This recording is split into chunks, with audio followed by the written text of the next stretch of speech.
আজি আমি ভাবো যে আজি আমাৰ মুছলমানসকলৰ বিটিআৰ মুছলমানৰ ঐতিহাসিক এটা দিন যে নোহোৱা বস্তু হ'বলৈ গৈ আছে। যে 17টা বছৰ মুছলমানসকলে বহুত ভয় আৰু আতংকৰ মাজত বসবাস কৰিব লগা হৈছিল। আজি ইপিপিএল দল অহাৰ পিছত মানে প্ৰমোদ বড়ো ডাঙৰীয়াৰ নেতৃত্বত এই মানে সমস্যা মানে হেৰিবোৰ হেৰি হৈ গ'ল, যে ভয়বোৰ নোহোৱা হৈ গ'ল। এতিয়া সমস্যাবোৰ সমাধা হ'বলৈ গৈ আছে। যে আজি য'ত মানুহ থাকিব লগা অৱস্থা ভয় আছিল যে ঘৰ বাৰী এৰি ব্ৰিটিছৰ পৰা ওলাই গুচি যাম, তাতে আজি মানে ঐতিহাসিক বস্তু মানে হজ ভৱন নিৰ্মাণ কৰাৰ কাৰণে মানুহে মানে আগবাঢ়ি আহিছে, যে দাবী কৰিছে যে আমাক হজ ভৱন লাগে। তাৰমানে এতিয়া শান্তি আহি গৈছে। শান্তি অহা মানে উন্নতি হোৱা, য'ত শান্তি আছে তাতে উন্নতি আছে।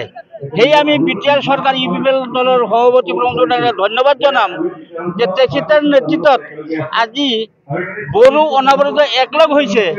দিনে ৰাতি একেলগে ৰাতি 12টা 1টা বজাত মুছলমান বা বড়ো অহা যোৱা মানে ভাতৃত্ববোধৰ মাজত চলা ফিৰা কৰিব পাৰিছে, বা বিভিন্ন জনগোষ্ঠীৰ হকে মানে চিন্তা কৰি আছে, বিভিন্ন জনগোষ্ঠীৰ উন্নতিৰ হকে চিন্তা কৰি আছে, সমাজ গঠন কৰাৰ কাৰণে চিন্তা কৰি আছে, সমাজৰ উন্নয়নৰ কাৰণে চিন্তা কৰিছে। সেয়ে বিটিআৰ চৰকাৰক আমি ধন্যবাদ জনাম ইপিপিএল দলৰ তৰফৰ পৰা। আমাৰ ফালৰ পৰা আমি ইপিপিএল দলৰ আমাৰ 9,000 ভোট আছে, মাইনৰিটি ভোট 9,000 আছে অল বিটিআৰত। যে আমি মাইনৰিটি ভোটখিনি প্ৰায় 60% ভোট আমি ইপিপিএলত দিয়াৰ চেষ্টা কৰিম। আগতে চৰকাৰ যেটো কেনে আছিল চৰকাৰ, আগতে বিপিএফ চৰকাৰ আছিল। বিপিএফ চৰকাৰৰ দিনত মুছলমান মানুহখিনি সদায় মানে দাঙ্গা ফচাতৰ মাজত চলিব লগা হৈছিল। মানে কোন সময়ত ক'ত মাৰিব, কাক কোনে, ডেকা ল'ৰা গাঁৱত যোৱাৰ পিছত বজাৰ যোৱাৰ পিছত ঘূৰি আহিব নে নাই, সেইটো এটা চিন্তা আছিল। সেই চিন্তাটো নোহোৱা হৈছে।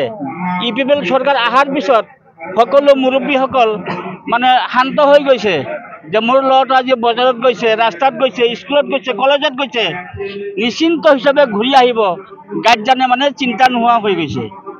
গোৰেশ্বৰ সমষ্টিত কেনেদৰে আপোনালোকে বিটিচি নিৰ্বাচনত কেনেদৰে ভূমিকা ল'ব?